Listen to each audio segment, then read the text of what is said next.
Now, before I start this week's video, I'm going to issue a disclaimer. You're going to hear me saying Ghanaians. That doesn't mean every single Ghanaian, obviously. It just means the general view or the majority. Okay, with that done, let me start my video this week. Let's go to 1995. Before social media, MTV, when Ghanaians were green. A young woman who we shall call a queer arrived in Ghana. Ghanaians said, no, she's not one of us. She's South African. Some said, no, she's Jamaican. Some said, she's Liberian. But no matter what people said, Akua knew she was Ghanaian. And she loved Ghana so much, she would tell people, come and visit Ghana. Ghana is paradise. Ghana is beautiful. She loved Ghana so much, she would speak out on the social ills and vices in the hope that change would come. In fact, Akua didn't just speak. She wrote about these issues in New African Magazine, The Chronicle, and later in her books, Reflections of an Ordinary African Woman. But Ghanaians were very angry with her. They were like, how dare this girl come and tell us to love our culture? Who is she to tell us to keep our country clean? If we like corruption, we do be corrupt. Who is she to tell us we should stop corruption? All the things she talks about in her books, we don't like it. Ghanaians were so angry with her. They were like, no, you are crazy. You are crazy to tell us to keep the country clean. You are crazy that you don't like corruption. But Akua kept writing and talking. So today, we're going to look at some of the issues in her book and decide, is she crazy or was she a visionary? Let's take random ones. Let's start with something like African music videos.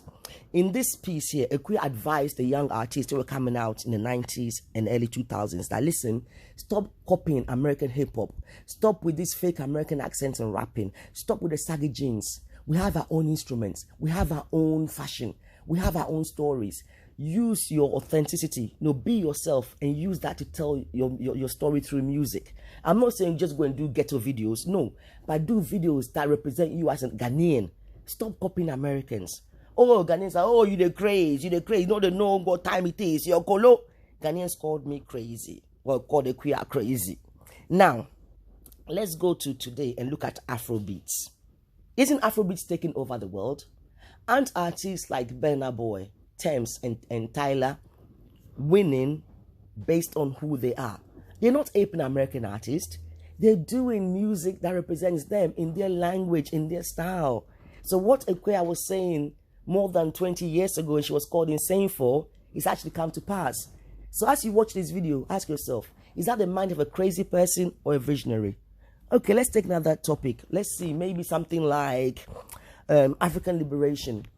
Akua has always been against African liberation because she believes Africans are not really liberated. And we spend so much money organizing holidays and people marching up and down. So she always spoke against it. But Ghanaians, oh, we are crazy. Wow, Bodam. Ghanaians used to say all kinds of things against Akua. Well, today, President Mahama has decided that indeed, the independence celebration is a waste of money. So it's been scaled down.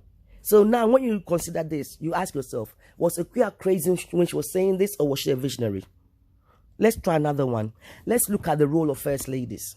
Akua recognized years ago that African first ladies have way too much power. And if something is not done about it, that they will come where they will run the country. Well, recently, under the leadership of President Akufo-Addo, he tried to use the taxpayers' money to pay the first and second ladies. When you think about this, you see a leader with vision, not a crazy person, but Ghanaians did not understand it. Let's take another one. Pidgin English. Akua recognized that in certain parts of West Africa, and certainly within Ghana, Pidgin English united people. So she thought, why isn't it recognized as an official language? She was called all sorts of crazy. Well, 7 years after she wrote the piece on Pidgin English, BBC in the UK recognized that yes, indeed, Pidgin English does unite people and it can get further with their message if they speak Pidgin as opposed to the Queen's English. And so they started Pidgin English programs. King Charles, when he was Prince Charles, actually also went to Nigeria and spoke Pidgin English. Later, a TV station in Ghana started doing programs in Pidgin English. Again, when you consider this, was Akua crazy or did she just have vision and recognize that Pidgin is a language? If Ghanaians had just stopped to listen to Akua or even read her books, they'll realize that the problem was she was just ahead of them. Does it mean that she knows it all? No, she never claimed to know it all. All Aquia ever did was share the little she knows in the hope that it would lead to dialogue and positive change. Unfortunately, she was so misunderstood that everything became so negative. By the way, I am Aquia, and I'm doing this video because there comes a time where you have to ask yourself, is it worth it? For over 30 years, my love for Ghana has led to me speaking out for change. I've been labeled all kinds of negative, where now I'm actually thinking, it's okay, I've played my part. But I've done this video, and hopefully one day Ghanaians will understand